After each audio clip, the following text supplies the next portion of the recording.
Craven. A lot of you probably know me from the Oak Ridge School Board, and before anybody has to ask, I would not be relinquishing my seat on the school board to pursue county commission. I did call the county attorney and got it in writing before I picked up papers that it is not a conflict of interest, and so I would be committed to doing both. I was elected first to the Board of Education, and I fully believe in seeing your commitments through. And so that was a priority for me before I decided to follow through with getting signatures to run for county commission. Just to confirm that.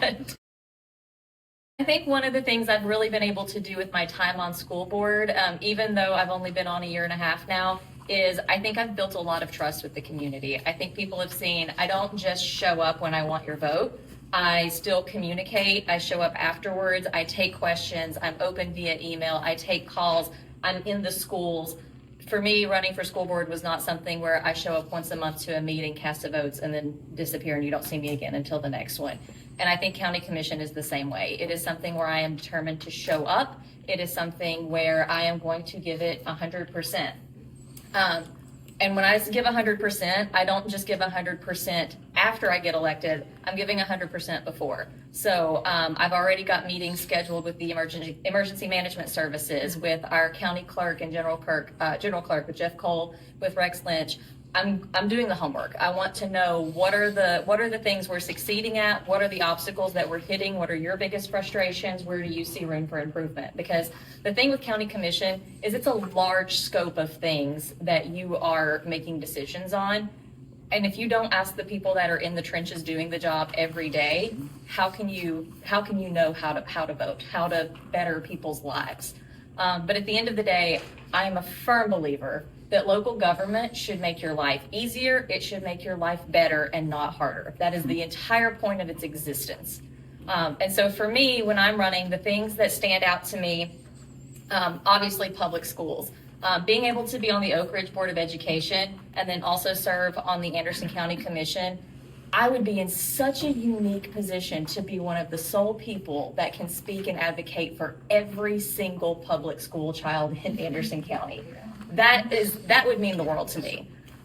Being able to advocate for our family resource centers to make sure that they are getting the funding they need to help our most vulnerable students.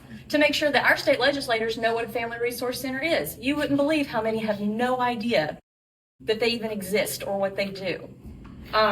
Being able to address EMS response times in our county so that it's life and death for people at the end of the day. It is. And that's something we need to make sure that we're addressing. The General Sessions Court, that's something, the EMS and the General Sessions Court, that's something that District 8 specifically benefits from your county tax dollars. Mm-hmm. It's so easy to feel a little more isolated being in Oak Ridge and feeling like, well, everything that affects us is decided by city council, not county commission. And that's not true. So those are two major things that impact District 8 specifically. And then finally, our libraries. I mean, if we see book banning getting a foothold in our counties, it's going to creep inward and it's going to expand outward. So I think it's very important that we are treating our librarians like the professionals that they are, that we are giving them the respect that they deserve, and that we are making sure all of our community members have access to reading materials that are age appropriate. There are ways to have parental discretion for your child where you are not deciding for every child. And I think we can have some very workable solutions without having book bans. So those are some of the things I'm running on. But if you have things that are important to you, I want questions. I want to know what's important to you. I want to know what matters, and I want to know what homework you want me to do between now and Election Day, so that you can hold me accountable for finding out that information and for being a representative of the people in my district. So I hope on Election Day or early voting, you will vote for me. If you want to host a house party, would love that. If you want to donate to a campaign, would love that. If you want to knock a door, write a postcard, I will have so many ways you can get involved if you think I'm a candidate you would like to get behind and support. So thank you all so much. Thank you.